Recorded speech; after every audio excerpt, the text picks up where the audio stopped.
10. Inej. Over the next day, Inej saw Kaz beginning to move the pieces of his scheme into position. She had been privy to his consultations with every member of the crew, but she knew she was seeing only fragments of his plan. That was the game Kaz always played. If he had doubts about what they were attempting, it didn't show, and Inej wished she shared his certainty. The ice court had been built to withstand an onslaught of armies, assassins, Grisha, and spies. When she'd said as much to Kaz, he'd simply replied, "But it hasn't been built to keep us out." His confidence unnerved her. "What makes you think we can do this? There will be other teams out there, trained soldiers and spies, people with years of experience. This isn't a job for trained soldiers and spies. It's a job for thugs and thieves. Van Eck knows it, and that's why he brought us in. You can't spend his money if you're dead. I'll acquire expensive habits in the afterlife. There's a difference between confidence and arrogance." He turned his back on her then, giving each of his gloves a sharp tug. "And when I want a sermon on that, I know who to come to. If you want out, just say so."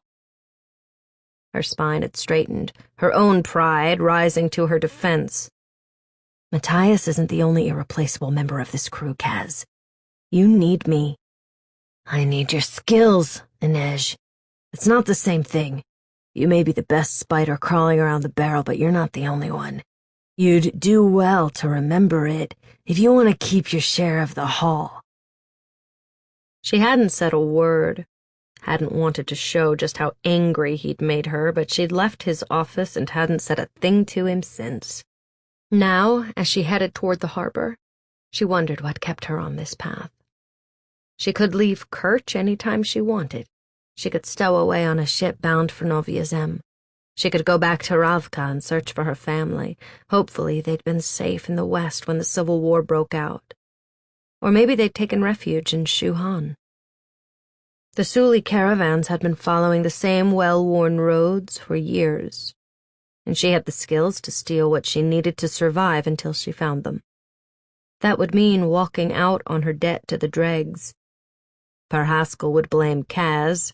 He'd be forced to carry the price of her indenture, and she'd be leaving him vulnerable without his wraith to gather secrets.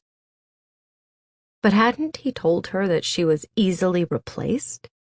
If they managed to pull off this heist and return to Kerch with Bolyul Bayor safely in tow, her percentage of the haul would be more than enough to buy her way out of her contract with the dregs. She'd owe Kaz nothing, and there would be no reason for her to stay. Sunrise was only an hour away, but the streets were crowded as she wended her way from east to west stave. There was a Suli saying, "The heart is an arrow. It demands aim to land true." Her father had liked to recite this when she was training on the wire or the swings. "Be decisive," he'd say.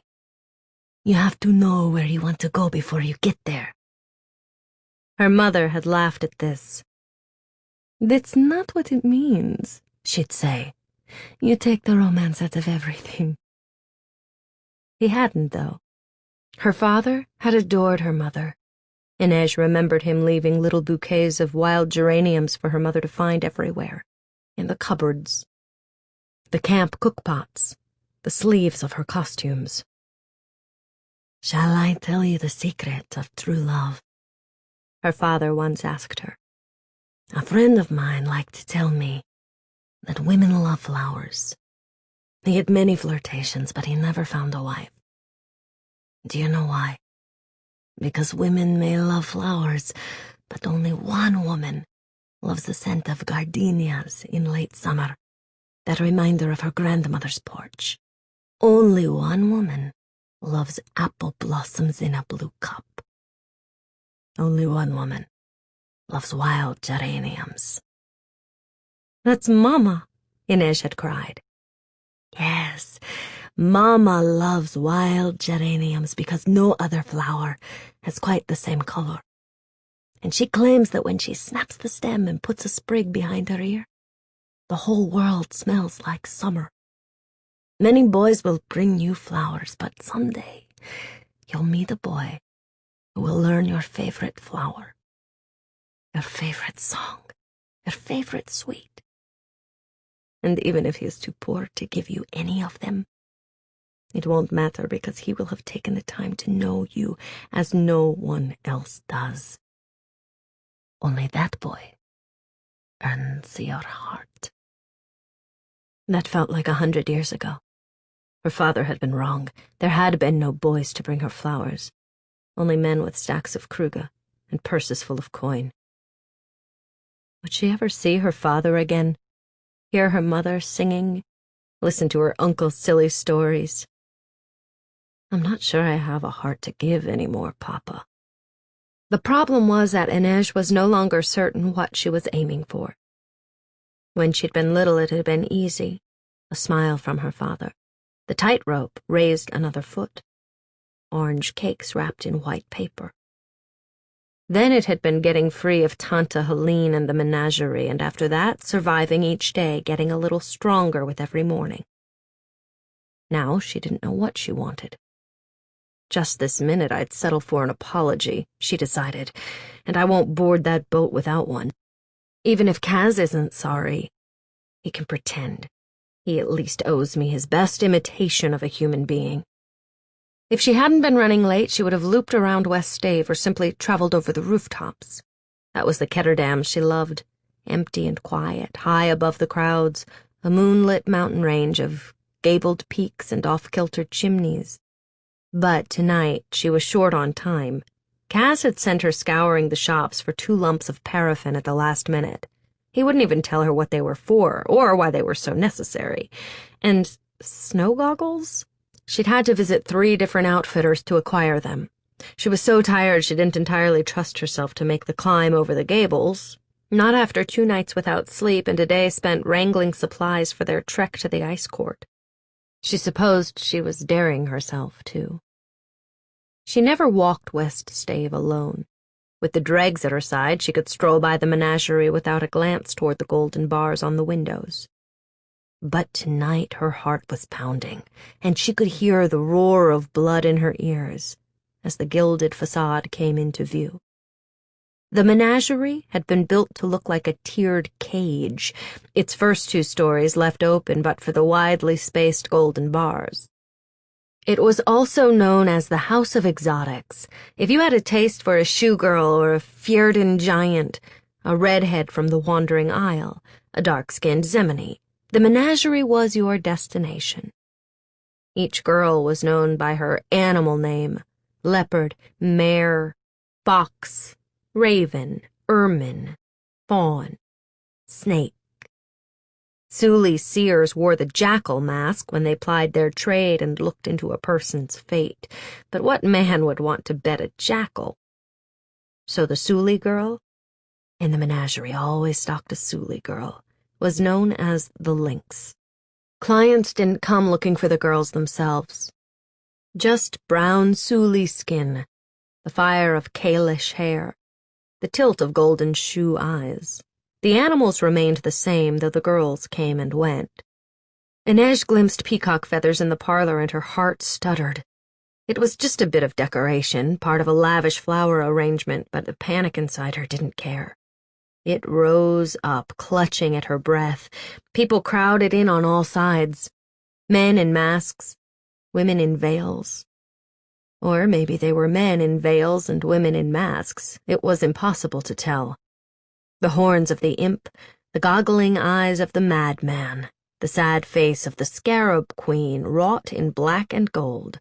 Artists loved to paint scenes of West Stave, the boys and girls who worked the brothels, the pleasure-seekers, dressed as characters of the Comédie Brute.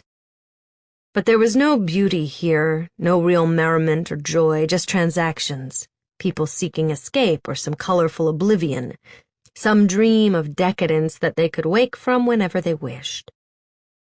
Inej forced herself to look at the menagerie as she passed.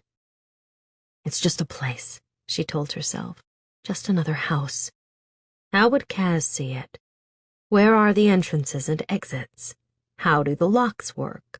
Which windows are unbarred, how many guards are posted, and which ones look alert. Just a house full of locks to pick, safes to crack, pigeons to dupe. And she was the predator now, not Helene in her peacock feathers, not any man who walked these streets.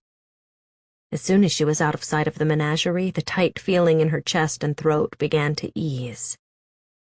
She'd done it. She'd walked alone on West Stave, right in front of the House of Exotics. Whatever was waiting for her in Fjerda, she could face it. A hand hooked around her forearm and yanked her off her feet. Inej regained her balance quickly. She spun on her heel and tried to pull away, but the grip was too strong.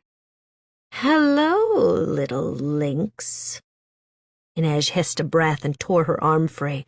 Tante Helene. That was what her girls knew to call Helene Van Houten, or risk the back of her hand. To the rest of the barrel she was the peacock, though Inej had always thought she looked less like a bird than a preening cat. Her hair was a thick and luscious gold, her eyes hazel and slightly feline. Her tall, sinuous frame was draped in vibrant blue silk, the plunging neckline accented with iridescent feathers that tickled the signature diamond choker glittering at her neck. Inej turned to run, but her path was blocked by a huge bruiser, his blue velvet coat stretched tight across his big shoulders. Cobbett, Helene's favorite enforcer. "Oh, no, you don't, little lynx." Inej's vision blurred.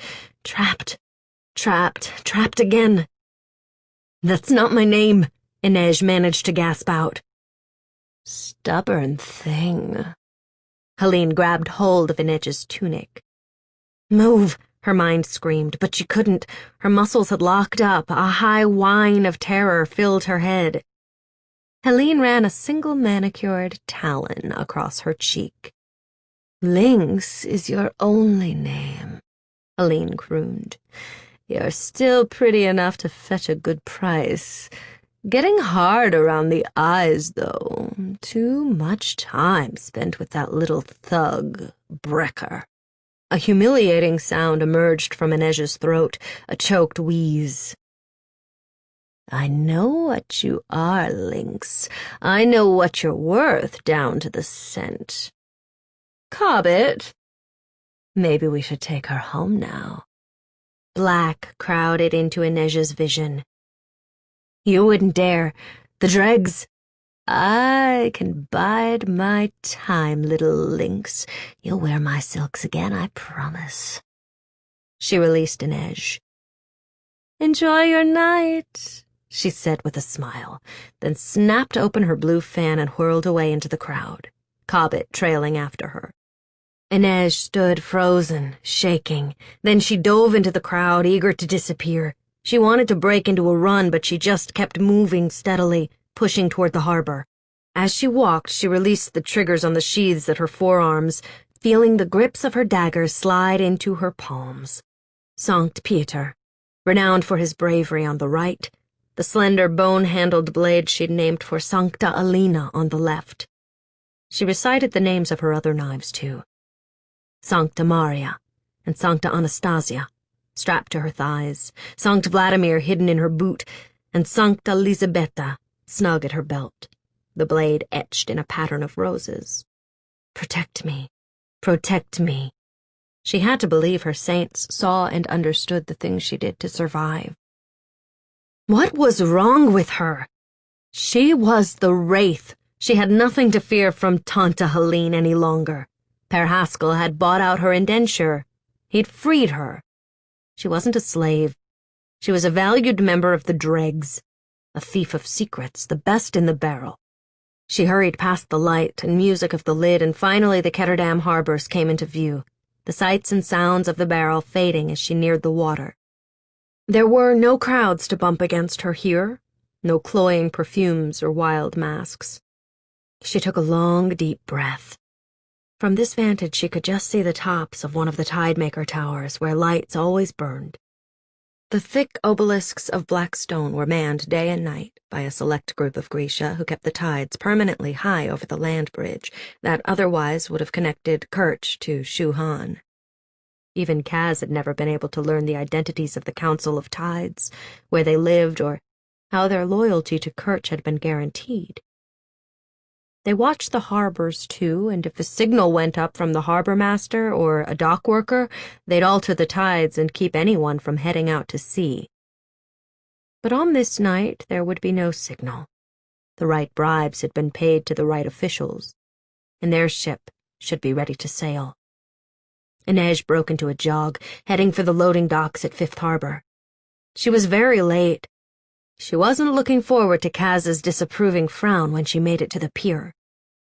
She was glad for the peace of the docks, but they seemed almost too still after the noise and chaos of the barrel. Here the rows of crates and cargo containers were stacked high on either side of her, 3, sometimes 4 on top of one another. They made this part of the docks feel like a labyrinth. A cold sweat broke out at the base of her spine. The run-in with Tanta Helene had left her shaken, and the heft of the daggers in her hands wasn't enough to soothe her rattled nerves. She knew she should get used to carrying a pistol, but the weight threw off her balance, and guns could jam or lock in a bad moment. Little lynx. Her blades were reliable, and they made her feel like she'd been born with proper claws. A light mist was rising off the water, and through it Inej saw Kaz and the others waiting near the pier. They all wore the nondescript clothes of sailors, rough-spun trousers, boots, thick wool coats and hats. Even Kaz had foregone his immaculately cut suit in favor of a bulky wool coat. The thick sheaf of his dark hair was combed back, the sides trimmed short as always. He looked like a dock worker or a boy setting sail on his first adventure. It was almost as if she were peering through a lens at some other, more pleasant reality. Behind them, she saw the little schooner Kaz had commandeered, Ferrolined written in bold script on its side. It would fly the purple Kerch fishes and the colorful flag of the Hanrot Bay Company. To anyone in Fjerda or on the true sea, they would simply look like Kerch trappers heading north for skins and furs. Inej quickened her pace. If she hadn't been running late, they probably would have been aboard or even on their way out of the harbor already. They would keep a minimal crew, all former soldiers who had made their way into the ranks of the dregs through one misfortune or another. Through the mists, she made a quick count of the waiting group. The number was off. They'd brought on 4 additional members of the dregs to help sail the schooner, since none of them really knew their way around the rigging. But she didn't see any of them. Maybe they're already on board? But even as she had the thought, her boot landed on something soft, and she stumbled. She looked down. In the dim glow of the harbor gaslights, she saw Dirix, one of the dregs who'd been meant to take the journey with them. There was a knife in his abdomen, and his eyes were glassy. "Kaz!" she shouted. But it was too late. The schooner exploded, knocking Inej off her feet and showering the docks in flame. 11. Jesper. Jesper always felt better when people were shooting at him. It wasn't that he liked the idea of dying. In fact, that potential outcome was a definite drawback. But if he was worrying about staying alive, he couldn't be thinking about anything else. That sound, the swift, shocking report of gunfire, called the scattered, irascible, permanently seeking part of his mind into focus like nothing else. It was better than being at the tables and waiting for the flop, better than standing at Mocker's wheel and seeing his number come up. He'd discovered it in his first fight on the Zemini frontier. His father had been sweating, trembling, barely able to load his rifle, but Jesper had found his calling. Now, he braced his arms on the top of the crate where he'd taken cover and let loose with both barrels. His weapons were Zemini-made revolvers that could fire 6 shots in rapid succession, unmatched by anything in Ketterdam. He felt them getting hot in his hands. Kaz had warned them to anticipate competition. Other teams bent on gaining the prize at any cost. But this was early in the job for things to be going so badly. They were surrounded, at least one man down, a burning ship at their backs. They lost their transportation to Fjerda, and if the shots raining down on them were any indication, they were seriously outnumbered. He supposed it could have been worse. They could have been on the boat when it exploded. Jesper crouched down to reload and couldn't quite believe the sight that met his eyes. Wylan Van Eck was actually curled up on the dock, his soft mercer's hands thrown over his head. Jesper heaved a sigh, lay down a few shots for cover, and lunged out from behind the sweet security of his crate. He seized Wylan by the collar of his shirt and yanked him back to shelter. Jesper gave him a little shake. "Pull it together, kid." "Not a kid," Wylan mumbled, batting Jesper's hands away. "Fine, you're an elder statesman. Do you know how to shoot?" Wylan nodded slowly. "Skeet." Jesper rolled his eyes. He snagged the rifle from his back and shoved it into Wylan's chest. "Great. This is just like shooting clay pigeons, but they make a different sound when you hit one."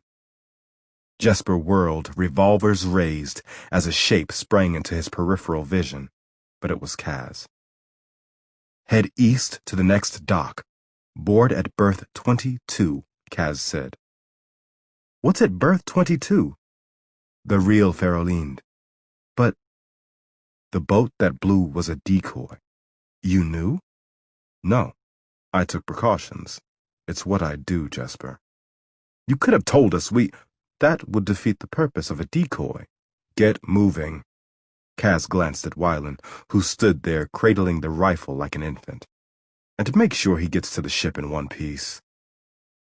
Jesper watched Kaz vanish back into the shadows, cane in one hand, pistol in the other.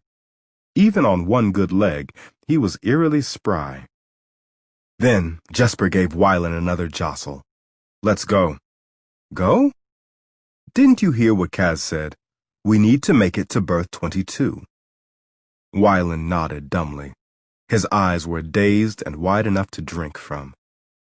"Just stay behind me and try not to get killed. Ready?" Wylan shook his head. "Then forget I asked." He placed Wylan's hand on the rifle's grip. "Come on." Jesper laid down another series of shots, sketching a wild formation he hoped would disguise their location. One revolver empty, he lunged away from the crate and into the shadows. He half expected Wylan wouldn't follow, but he could hear the merchling behind him, breathing hard, a low whistle in his lungs as they pounded toward the next stack of barrels. Jesper hissed as a bullet whizzed by his cheek, close enough to leave a burn. They threw themselves behind the barrels. From this vantage point, he saw Nina wedged into a space between two stacks of crates. She had her arms raised, and as one of their attackers moved into view, she clenched her fist. The boy crumpled to the ground, clutching his chest. She was at a disadvantage in this maze, though. Heartrenders needed to see their targets to bring them down. Helvar was beside her with his back to the crate, his hands bound. A reasonable precaution, but the Fjerdan was valuable, and Jesper had a moment to wonder why Kaz had left him in such straits before he saw Nina produce a knife from her sleeve and slash through Helvar's bonds. She slapped a pistol into his hands. "Defend yourself," she said with a growl, and then returned her focus to the fight. Not smart, Jesper thought. Do not turn your back on an angry Fjerdan. Helvar looked like he was seriously considering shooting her. Jesper lifted his revolver, prepared to bring the giant down. Then, Helvar was standing next to Nina, aiming into the maze of crates beyond. Just like that, they were fighting side by side. Had Kaz left Matthias bound with Nina deliberately? Jesper could never tell how much of what Kaz got away with was smarts and planning, and how much was dumb luck. He gave a sharp whistle. Nina glanced over her shoulder, and her gaze found Jesper's. He flashed 2 fingers, twice, and she gave a quick nod. Had she known Berth 22 was their real destination? Had Inej? Kaz was at it again, playing with information, keeping one or all of them blind and guessing. Jesper hated it, but he couldn't argue with the fact that they still had a way to get to Fjerda, if they lived to board the second schooner. He signaled to Wylan, and they continued to make their way past the boats and ships moored along the dock, keeping as low as possible. There, he heard a voice shout from somewhere behind him. They'd been spotted. Damn it, Jesper said. Run. They pounded down the dock. There, at berth 22, was a trim-looking schooner with Ferrolind written on its side. It was almost eerie how much it looked like the other boat.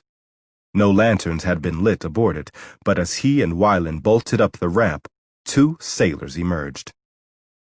You're the first ones here, said Rotti. Let's hope we're not the last. Are you armed? He nodded. Brecker told us to stay hidden until. This is until, Jesper said, pointing to the men storming toward them on the dock and snatching his rifle back from Wylan. I need to get to high ground. Keep them back and distracted as long as you can. Jesper, began Wylan, no one gets past you. If they take down this schooner, we're done for. The men gunning for them didn't just care about keeping the dregs from leaving the harbor. They wanted them dead. Jesper fired at the 2 men leading the charge down the dock. One fell, and the other rolled left and took cover behind the bowsprit of a fishing boat. Jesper squeezed off 3 more shots, then sprinted up the mast. Below, he could hear more gunfire erupt. 10 feet up, 20, boots catching in the rigging. He should have stopped to take them off. He was 2 feet from the crow's nest when he felt a hot blade of pain sear through the flesh of his thigh. His foot slipped, and for a moment he dangled above the distant deck with nothing but his slippery palms clinging to the ropes. He forced his legs to work and sought purchase with the toes of his boots. His right leg was nearly worthless from the gunshot, and he had to pull himself up the last few feet with his arms trembling and his heart pounding in his ears. Every one of his senses felt like it was on fire. Definitely better than a winning streak at the tables. He didn't stop to rest. He hooked his bad leg in the rigging, ignoring the pain, checked the sight on his rifle, and began picking off anyone in range. 4 million Kruger, he told himself as he reloaded and found another enemy in his sights. The mist made visibility poor, but this was the skill that had kept him in the dregs even after his debts had mounted, and it had become clear that Jesper loved the cards more than luck loved him. 4 million Kruger would erase his debt and land him in clover for a good long while. He spotted Nina and Matthias trying to make their way onto the pier, but at least 10 men were in their way. Kaz seemed to be running in the opposite direction, and Inej was nowhere to be found, though that didn't mean much when it came to the Wraith. She could be hanging from the sails 2 feet away from him, and he probably wouldn't know it. Jesper! The shout came from far below, and it took a moment for Jesper to realize it was Wylan calling to him. He tried to ignore him, taking aim again. Jesper! I'm going to kill that little idiot. What do you want? He shouted down. Close your eyes. You can't kiss me from down there, Wylan. Just do it. This better be good. He shut his eyes. Are they closed? Damn it, Wylan. Yes, they're... There was a shrill, shrieking howl, and then bright light bloomed behind Jesper's lids. When it faded, he opened his eyes. Below, he saw men blundering around, rendered blind by the flash bomb Wylan had set off. But Jesper could see perfectly. Not bad for a mercher's kid, he thought to himself, and opened fire.